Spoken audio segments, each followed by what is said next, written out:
Well, I've been thinking about this a lot recently, and my big question is, am I a spiritual being having a human experience, or am I a human having a spiritual experience?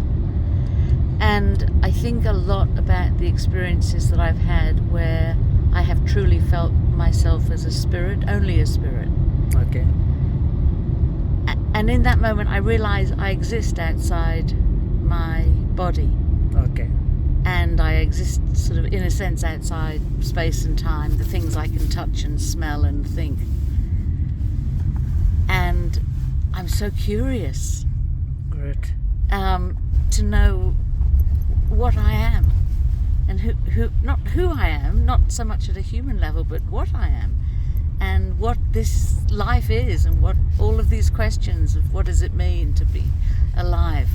And I was thinking yesterday about a really dear friend of mine who's 84 now, so getting closer to sort of the years of he's likely to die in the next 15 years. But many, many years ago I interviewed and recorded the life story of his father, Okay.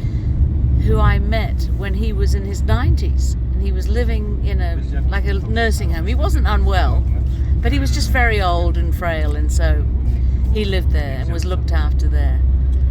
And during my interview with him, I said, "What do you think about death?" Because it was obviously Yeah. there. So let's just talk about what's real. Okay. And he said it will be my last great adventure. Wow. Wow. And I often think about people like that I've met, people who have questions or people who have a very positive view of the bigger picture of life. For them death is not the end. Yes. And it's not even necessarily a spiritual belief. I mean, I know in Christianity, and I'm a Catholic, there is a belief, not sure, a kind of institutional belief. This is what will happen after you die.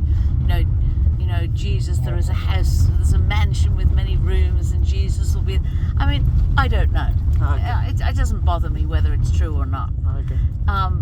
Because what people make up about God is not the same as what may be true. So what did you learn from life? If a young guy, if a young boy, a girl asks you a lesson from life, it's an extraordinary adventure, and there are more questions than answers. okay, Don't worry about the answers. okay, great. Just keep asking, just keep wondering about the questions. Because I remember one of the things that happened when I became a Catholic, I remember saying to the priest that I had met, "Well, what do you have to do to be a Catholic?" And he said, "You live your life with a sense of wonder." Great. I said, "Okay, sign me up." That sounds like a good religion to me. I asked an 80 years old guy last year Yeah. the same question, and he told me that life is. He just gave me a very simple answer. He said, "Life is very beautiful, Yeah. and don't take it too seriously. Enjoy it every moment, at Yeah. every moment. Yeah. So that is how you can live happier than Yeah. anything else." I think it's something to do, and I think there's a part of me that has retained a kind of childlike wonder. Okay. Oh my God, look at that caterpillar, or look at that beautiful sky. I think there's a part of my soul that has remained very, and I'm very grateful for it, because Yeah. I'm not cynical and I'm not, Yeah.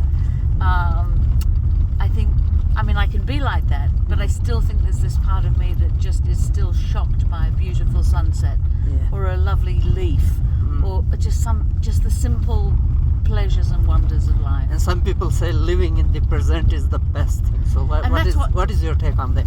If you don't, you need nature for that, Okay. because nature is always present. The river is always present. The sun is always present. The bird is always present. The animal, the sky, the wind. I think nature, being in nature, is the key to being present. I think it's very hard to be present in an office or a traffic jam.